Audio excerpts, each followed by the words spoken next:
So welcome everyone once again. Okay, how many of you are familiar with this term phishing? So those who don't know about it, have you guys ever heard about like people are scamming out the world by just making some calls and pretending to be someone else, like they will be impersonating as in like bank guy, and they'll be asking you to upgrade your credit card or regarding your account, something like that, and they'll ask for the OTP or they'll be asking some amount and they will cash it out. So it will be like a entire fake scenario, a fake pitch, and entirely manipulation, which is done over the call, and then they'll scam out the money from you, right?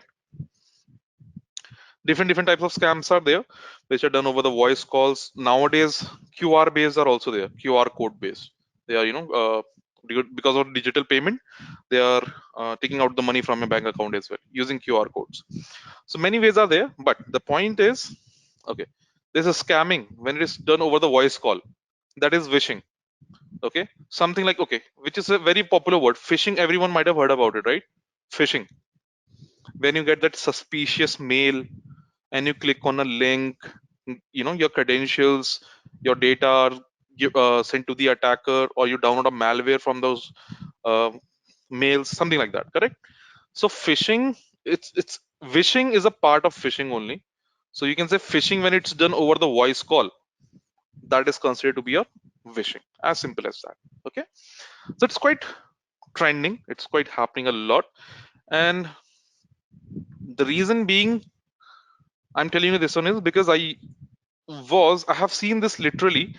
The place where I was working, somehow they were doing that, and they were, um, using my work to perform such operations, and that was the reason I left that company and I switched into cybersecurity. So that's why, as I was being like, I was a developer, a designer at that moment in the initial days, and then this thing happened. I got to know about this, and that was the very moment I left the job and switched into cybersecurity. So that's what I'm saying. Cybersecurity welcomes everyone. Okay, it's open for everyone. It's just that how much skills, how much hard work you're gonna give over there. Okay, your commitment is required and dedication as well. So, but it is open for everyone because many people have this question: can we switch to cybersecurity or can we start a job in cybersecurity? Absolutely, you can, and it's something which is on a boom. Every technology is on a boom, right? Every technology has its own time period, isn't it? Like sometimes language based, you can say. So right now, post pandemic, I would say specifically, it has been time, but post pandemic, cybersecurity is on a boom. Okay, and a lot of job opportunities are also there. Perfect. So it's cybersecurity is vast like an ocean. Okay, it's vast like an ocean. The more you deep dive in, the more you explore it out. Okay, and just since many new people are over here, main sections, I will just divide cybersecurity into a couple of main sections. One is offensive, one is defensive. Okay, and yeah, you can put cloud and management separately, but yeah, I will just categorize 2 points as of now. When you talk about offensive, we have a team in organization, we call them as a team, which is known as red team.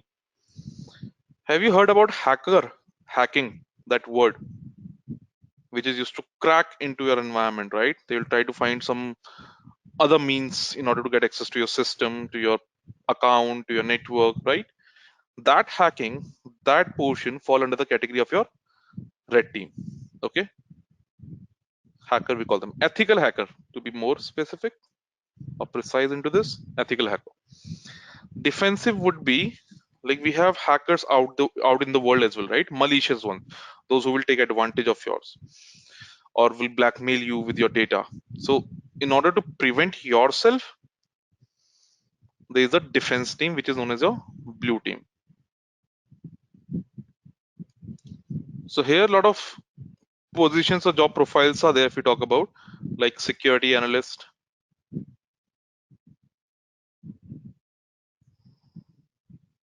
right? SOC analyst, incident responder, many are there. Threat hunter, threat intelligence, various domains are there.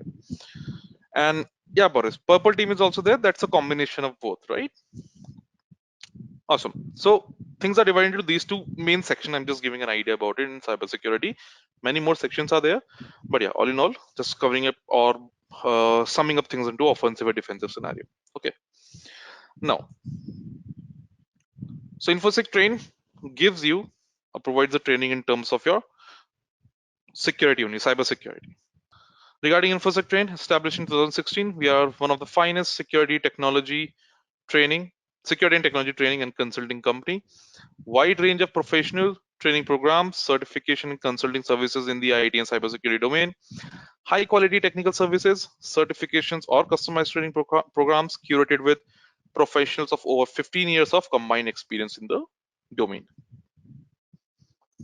Our endorsements, 4+ years of services, 70 plus pool of trainers, 200 plus courses offering, 30,000 plus professional train, 10 plus valued partners, 150 plus corporate delivery, 20 plus countries served. Our trusted clients are over here. Why InfoSec train? That's a $1 billion question, right? So certified experienced instructors, flexible modes of training, access to the recorded sessions, post-training completion support is also there, and tailor-made training. Okay. So it's like, we have a customized, like if you have any customized requirement, we can go with that. Tailor-made training, flexible modes are there of training. Okay. Like timings are, they can be adjusted as per your requirements, and access to recorded sessions, like sessions they gets recorded and you have the access to them as well. Perfect. Now let's talk about the main thing, which is CC. Today's agenda is over here, understanding the ISC2 certified in cybersecurity certification, key knowledge areas and exam structure, career advantages and opportunities, and Q&As at the end. Okay. Now, when we're talking about ISC2, okay, so ISC2 stands for the International Information System Security Certification Consortium. Okay, it's a non-profit organization that focuses on training for cybersecurity professionals. It is described as the world's largest IT security organization and is widely known for valuable certification and credential options. Okay, so it's a non-profit organization which is specializing in training and certification for cybersecurity professionals only, and it is well known for certifying professionals through various programs actually. Like many other, CSSP is quite popular, one of them. It's the most recognized certification from ISC2, CISSP, which is like a further management level certificate, you can say. Okay. So ISC2 is like a vendor, you can say, which provides you the resources, education, career support, those certification for its members, and help them to stay, current with evolving cybersecurity threats and the practices. So they give you certificates, like CC is one of them, which I'm talking about here. So what is the ISC2 certified in cybersecurity certification? The CC certification or certified in cybersecurity is an, as I mentioned before, entry level certification which is offered by ISC2. Okay, it is also known as ISC square, but nowadays it is known as ISC2. Okay, so it is designed for individuals starting their careers in the field of cybersecurity. The certification validates foundational knowledge and skills necessary to understand and apply cybersecurity principles and practices. So when we are talking about this CC, as I mentioned, it's like, something like a start, like a career boost for the people. It's like that one of the valuable certificate which people can apply for. And as mentioned, it is designed for individuals starting their careers in the field of cybersecurity. Even if you have already a experience in cybersecurity, that is fine. Still, you can apply for the certificate. But ISC2 has done what they have tried to, promote cybersecurity to the world, and they're trying people to that they're asking people, like it's like a um, way which they have figured out so that people can participate and they can learn more about cybersecurity. That's why they have launched this CC certification. Okay, and it contains a fundamental knowledge, like as a foundation knowledge. It's mentioned like, okay, if you clear the certificate, it makes you like it will be vouching for you that you have a foundation knowledge and skills which are necessary to understand and apply cybersecurity principles and practices. So it covers those things. So it's a very valuable certificate when you're starting your career in cybersecurity. Okay, and which is from ISC2. Here we'll talk about more in CC, what are there and what are not there.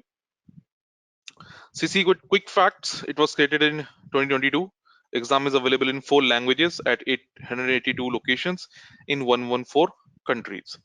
Okay, so 4 languages, even more than like are they like Chinese simplified is there, English is there, German is there, Japanese is there, Spanish is as well. So these are there. CC is part of a network of over 600,000 cybersecurity professionals.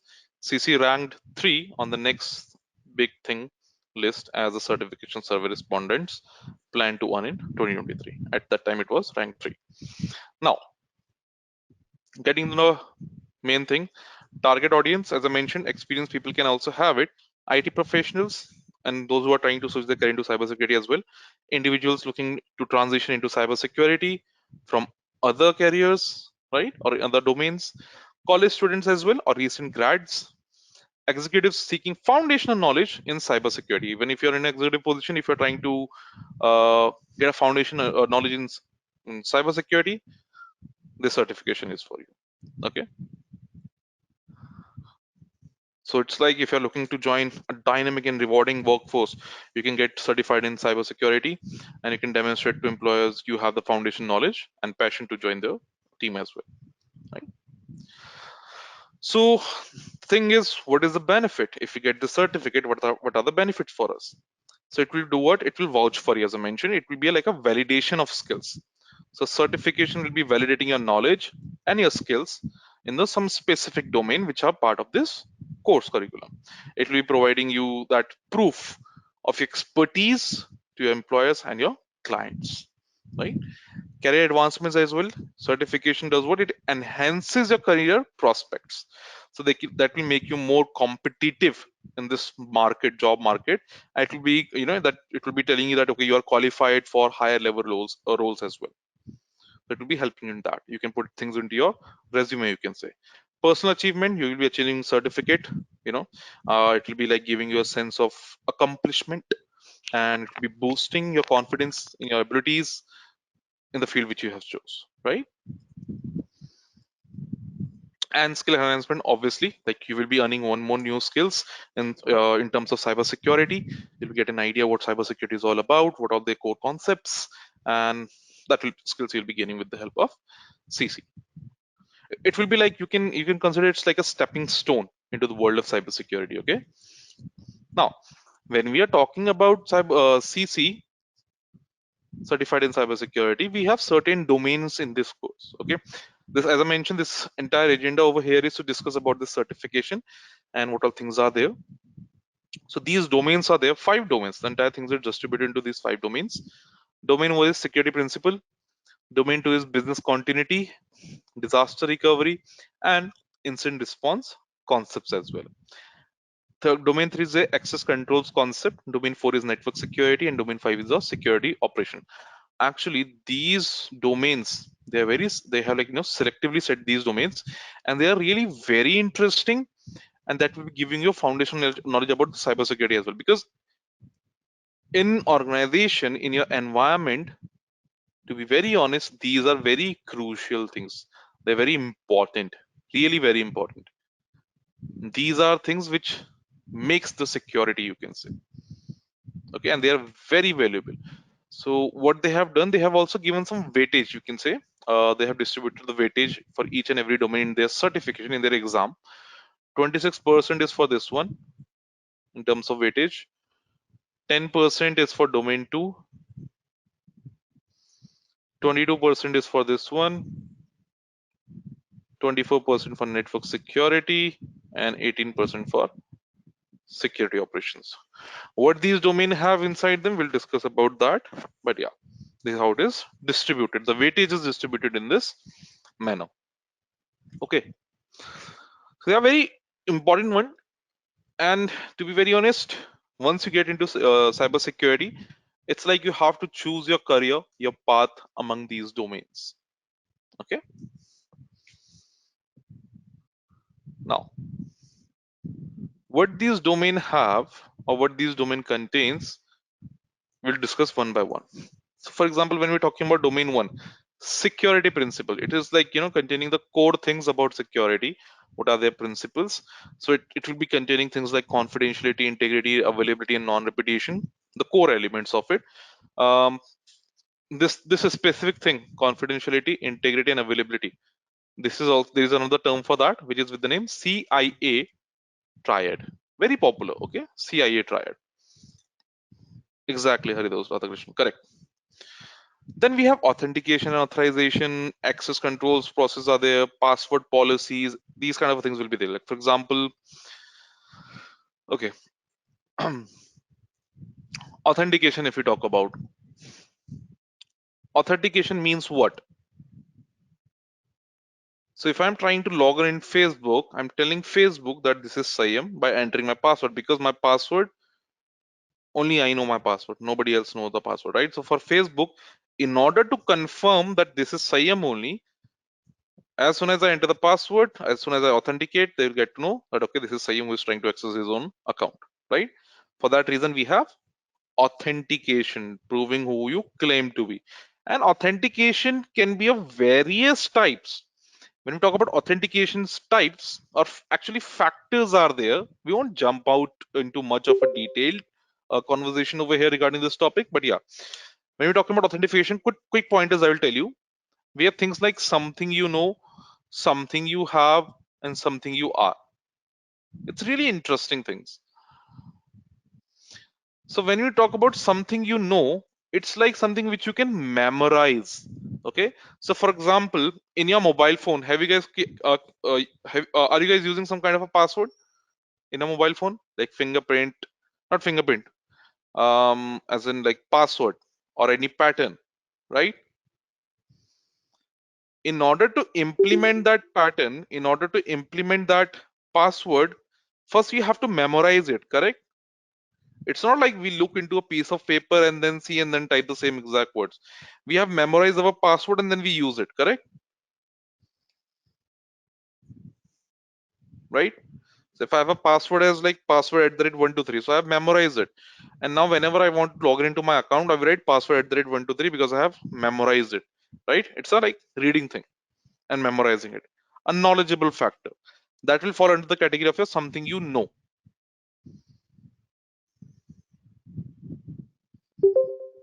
Something you have is like an ownership.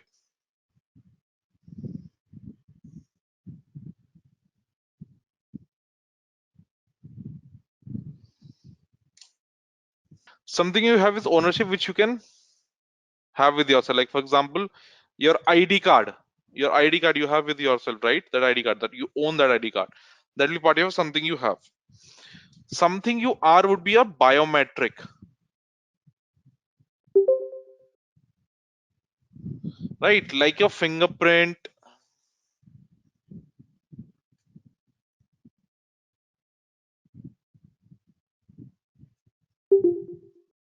okay? Your retina scan, heard about it? Retina scan. When you go to your exam center of CC, you will see palm scanner over there. So that will be something you have. The point is in security, what we say, okay, interesting fact, interesting thing, you all can relate with it as well. Have you ever noticed that whenever you try to log in into your Gmail account, you entered your password, after that, does it send the verification code or something in your mobile as well? Right? Exactly. So it says no, if it's you, then it's fine. If it's not you, you can click on this. You can say it was not me. Right? Correct, Aditya. Exactly. That is to secure your account from any illegal activity, because maybe someone else was trying to guess your password and they guessed the password, but still to secure your account we need to put one more factor, one more step. That is why it is known as two-factor authentication. If you more than that, if you use more than that, that is multi-factor authentication. As in, if you use password plus owner, like okay, password, for example, if you use password plus OTP plus fingerprint, that is like multi-factor authentication. Okay, multi-factor authentication, because each factor has its own weaknesses. Someone can guess your password, someone can steal your ID card, or someone can chop your fingerprint, or they can just clone it, right? So every authentication factor has its own weakness. That is the reason we use two or more than two. Okay. Now, so authentication, authorization, these kind of topics will be there. Regarding privacy, right? We'll be having regarding privacy management framework, risk management, risk types, uh, risk treatment strategies, you know, security controls. What are security controls? How you can categorize those security controls. Those things are there in the topics. Ethics, like ISC2 had its own code of ethics. So they ask you, like, once you get certificate, once you're representing ISC2, what all ethics or ethical behavior you should go with. So it will be discussing about that ethics, like ISC2 code of ethics as well. Corporate ethics code would be there, that way. And security governance process is there, which would here you can see we'll talk about the security policies and procedures, laws and regulations, that kind of a thing. It is regarding that. In the domain two, okay. For domain one, I'll get back to this CIA, right? I'll get back to that. For example, let me just quickly give you an idea. Confidentiality is there. When we say about confidentiality, just a second.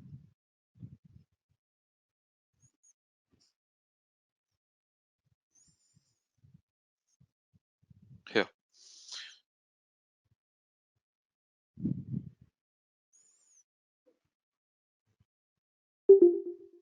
Okay, I'm not able to get the pen. Okay, confidentiality, integrity.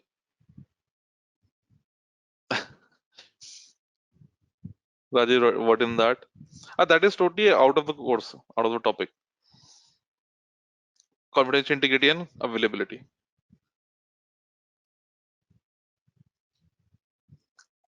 Hmm. Yeah. So what we'll do, Sumit, for these details, you can ask me these kind of a question at the end. Okay. No worries. I'll just keep it at a slot for the Q&As. All right. Let me just quickly give an idea about the CC certificate, and for sure, when the time like last section, we'll discuss about these things. You can mark this. We can park this question, and we can discuss about that. Okay. Vivek, for sure, we'll discuss about these things. Park your question at the end. We'll give a couple of minutes for these questions, and we'll quickly discuss about them. All good.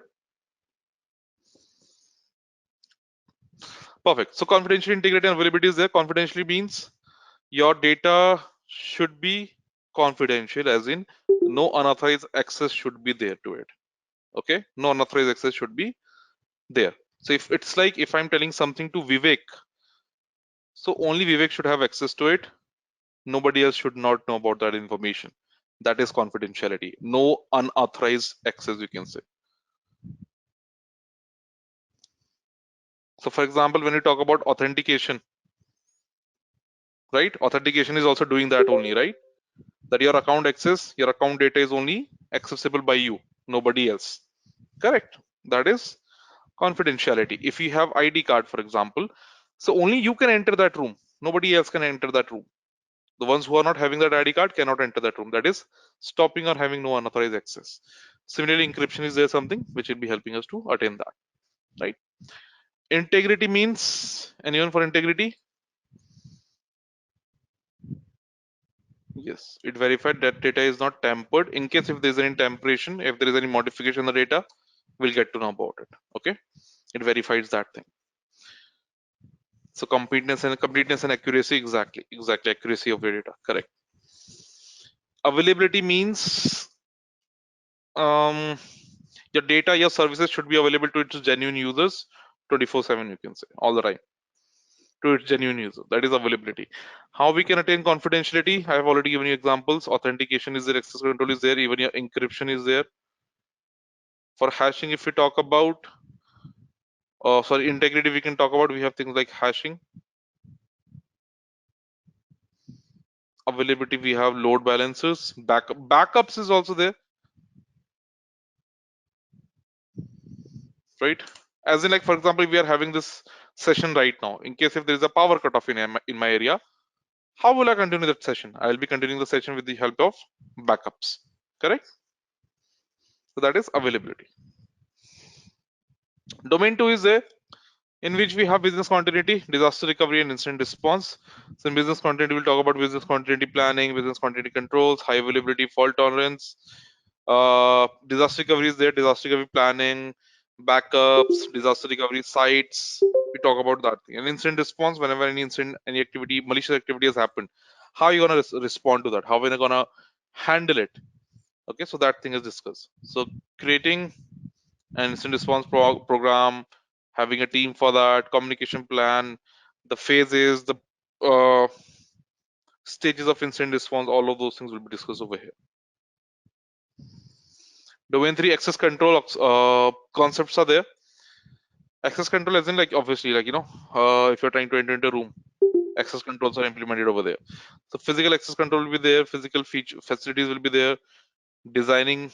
Okay, physical access control, we have physical facilities, designing for security, visitor management, physical security personnel. That is for physical access control, like guards and every that thing, right? Logical access control would be authorization as in permissions, what all permissions are given, account type, what are normal accounts, what are VIP accounts, in that way. And non-repetition. Non-repetition means something which you cannot deny of. It's like, for example, if you're trying to steal something from the supermarket or from a shop, and if you got caught in a CCTV camera, later, can you say that I didn't steal anything? Can you say that? That no, it was not me, or I was not there? Because entire footage of you is there, right? So you cannot deny that fact now. So same thing, if you're sending any data, you can say, like, any email, if you're sending it to me, so later you cannot deny that I didn't send this, I didn't send you an email, or this email was not sent by my account, because some things are attached to it, like a digital signatures are attached to it, which proves the non-repetition, something which you cannot deny that you send this to me. Next, regarding network security, if we talk about, we have computer networking, network types, IP addressing, OSI layer, TCP/IP, routers, devices are there, bridges, switches, topologies. Many things will be discussed in this particular section, right? Network threats and attacks. This is very interesting as well. You will talk about the malwares. You know, DOS attacks are there. Many types of attacks are there. Channel-based attacks, side channel attacks are there, right? Eavesdropping attacks are there, malware-based attacks are there. So different types of attacks will be discussed in this portion. And threat identification and prevention, like antivirus software, intelligent detection and prevention. We call it IDS, IPS.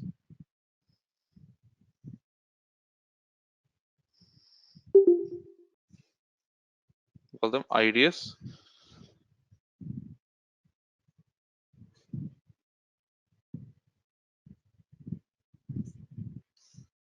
and IPS. Intrusion detection system, intrusion prevention system. One will be detecting for any malicious activity happening in your environment, and one will be also helping in order to prevent from it. Okay, that is what IDS, IPS is. Network network security infrastructure is there. Data center protection, network security zones, switches, WPs, router we'll talk about over here. Network segmentation we'll talk about over here. VPNs, network access control, all of these things. And lastly, the cloud computing. What cloud computing is? It's deployment models. It's service categories, right? Security and shared responsibility model, also automation, orchestration, vendor relationship. All of these are part of your this domain for network security. And last but not the least, we have this Rajiv, correct? Security operations, in which we have to talk about the core things, like, for example, encryption, cryptography, right? Algorithm will be there, and data handling, right? Your data, it will be regarding your data, more information regarding your data, like data life cycle, data classification, who will be owner of the data, how will be handling it, that kind of thing. Logging and monitoring, like, in short, logs, as simple as that, right? You might have seen uh SIM solution, exactly, Rajiv. Have you ever seen that whenever you make a call, a record is saved in your call log, the last dialed, and the details are mentioned over there? Who was the caller, to whom you called, that number is displayed over there, the timing, the duration of the hours of the calling, right? Every the detail is mentioned. That is what it is getting logged, right? So logging and monitoring, we try to look out for. Rajesh said no. That is a log only, right? Correct. Call logs. In other words, when you make a call, you see the last dialed. That is part of a call log only, right?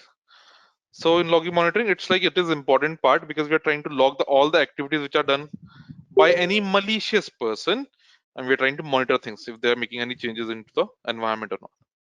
Okay, right. Okay, then configuration management. Configuration management we'll talk about configuration management, the configuration vulnerabilities, all of those things, so that we can fix it. Not going with the default configuration, and best practice security policies are also there. Acceptable use policy, data handling policy, password policy. You might have seen in your organization, do they ask if you're using an official laptop, office laptop, they ask you to change your password after 60 or 90 days, correct?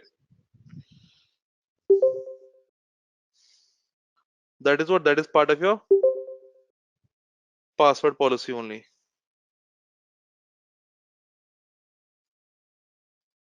And it is important to keep the password a bit long, right? As per you, tell me how long a password should be. Like, what would be a good password?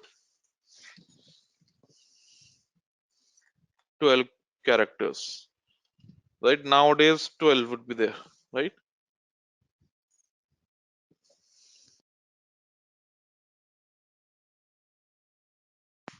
Exactly.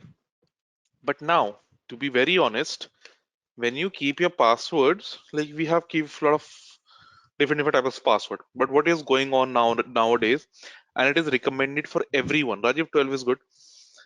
We call it passphrase. Rajiv, 15 is also good. Minimum we are talking about. There's no one specific. Okay, you can keep 20 also if you want to. That's fine. But the more it is, the complex it is, the better it will be. Which makes it very difficult, super difficult for the attacker to crack it, because a lot of combinations are put against it, right? So, but the point is, we have passphrase nowadays. Passphrase would be um, a line which you will remember by. Like you can put any line from a song, anything which you can remember. Okay. Um, for example, if I write purple elephant dance in the moon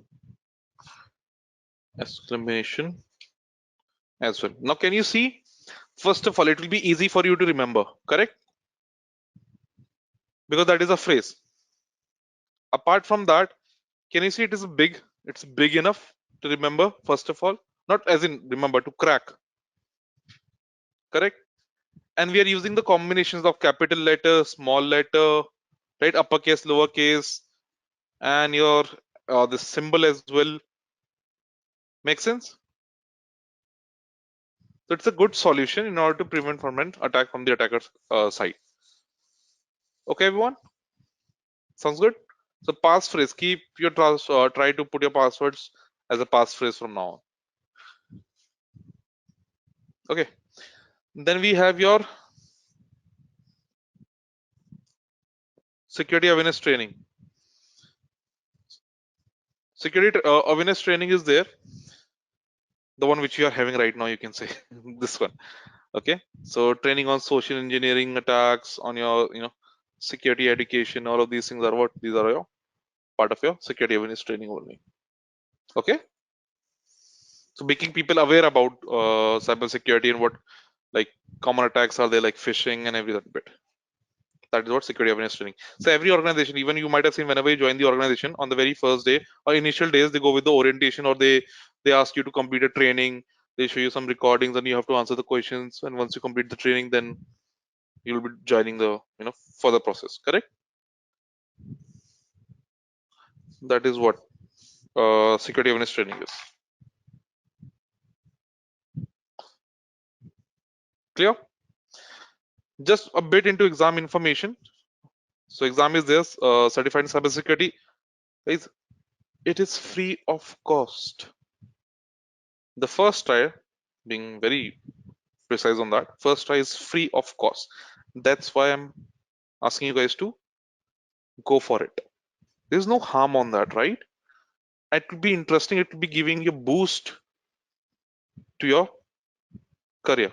Like, it will be like giving a weightage on your resume as well. Okay. So it's free of cost. You can definitely go for that. Number of questions which will be there in exam will be 100. Exam duration will be 120. It will be totally theoretical, as in multiple choice questions will be there, MCQs. But just remember, passing a score is 700 out of 1000. This is a testing center Pearson view. But it's like you cannot go back while you're answering the questions. You cannot go back. Like, for example, you asked, or you first question is there. You have to answer it to go to the second question. Once you go to the second question, you cannot go back. Okay. So do be very wise while doing that. Okay, so how it can boost your career? Enhancing knowledge and skills, obviously, career advancement, right? More job opportunities, you can say. It opens doors to a wide range of job opportunities in cybersecurity.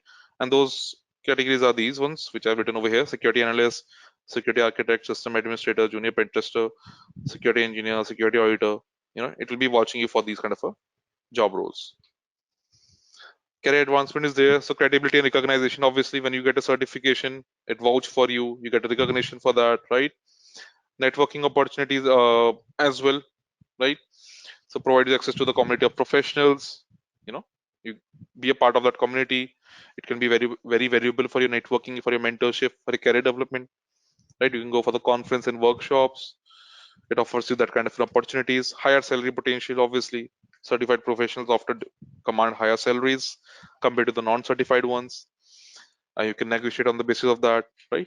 Staying current, like keeping yourself up to date, right? Compliance and standards as well help organization to comply with regulatory requirements, right?